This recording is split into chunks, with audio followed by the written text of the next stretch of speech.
Modern Warfare 2 is a brilliantly made first-person shooter with a gripping narrative, memorable maps, iconic weapons, and fantastic gameplay.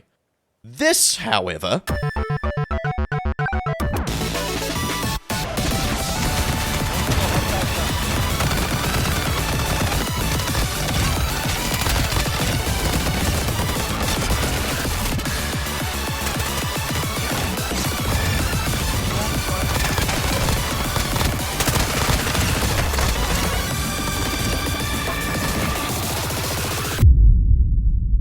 I first got my hands on Modern Warfare 2 during the festive season of 2022, and was fortunately unemployed at the time, allowing me to really get a feel for this game.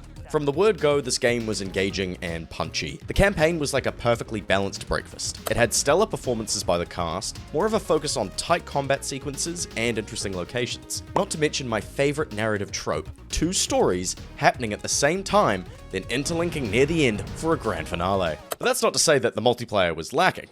Far from it. The customization in multiplayer is on a whole nother level, and is one of my favorite aspects of the game. There is over 200 camos in this game, and to unlock them all, you have to play with and level guns that you may have never touched otherwise. I adore this, as I would have never even selected half the weapons I've come to really enjoy using, and the weapons themselves are amazing. The level of detail, as well as the quality of animations, is something that every game should learn from.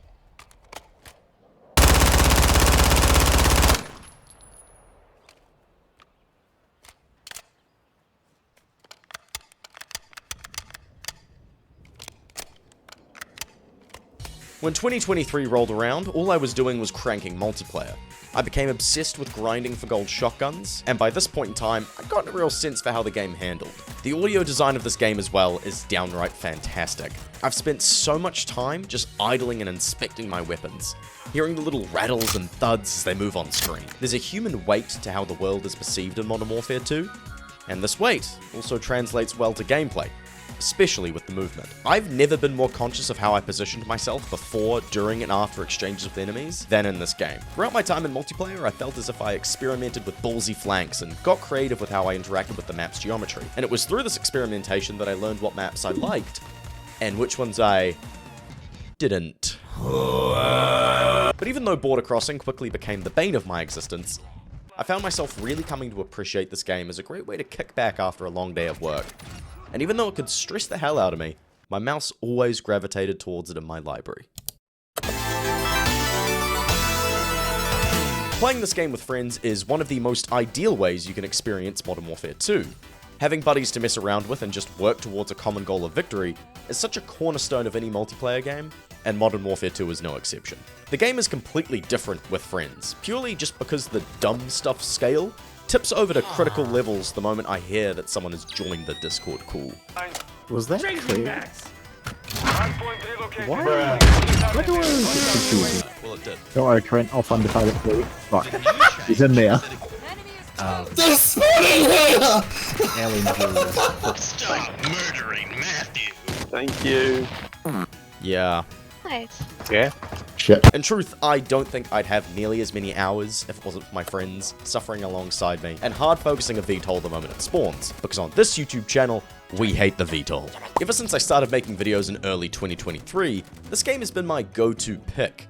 It's always been something that's been sitting in my game library, and it's been my little escape away from editing. And it's actually partially responsible for why the Fallout 4 video took so long to make. But despite being something that I've always come back to, I haven't always loved my time with this game. And in truth, there's been many nights where it's early in the morning and I'm hovering over the find match button with a hollow sensation in my chest. This is a multiplayer game, and in a multiplayer game, I'm gonna play against people who will be better than me. The people and friends I had on my team played a huge part in how I felt about the match going into it, but it was the enemies I went up against that really formed how I felt when I saw that final kill cam. People get better when they put time into something, and I was going up against people who were very much better at the game than I was. I was still running around with the first shotgun I got to gold, playing like it was still day one, and getting just absolutely Fortnite cranked on.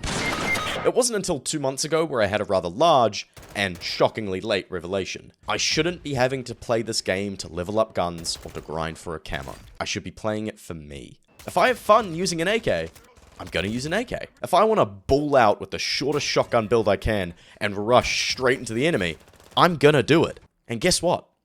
I started doing better. When I started looking forward to the next match and doing something fun, I performed well, and I began to feel like I was back in the early days of this game again. Since then, I found a middle ground with Modern Warfare 2. I just sit down when I get the time and play a couple matches. I'll pick the build that I feel like using, and I'll change things up if the match or the map calls for it. No meta builds, no optimal weapon choices, just whatever flavor I feel like.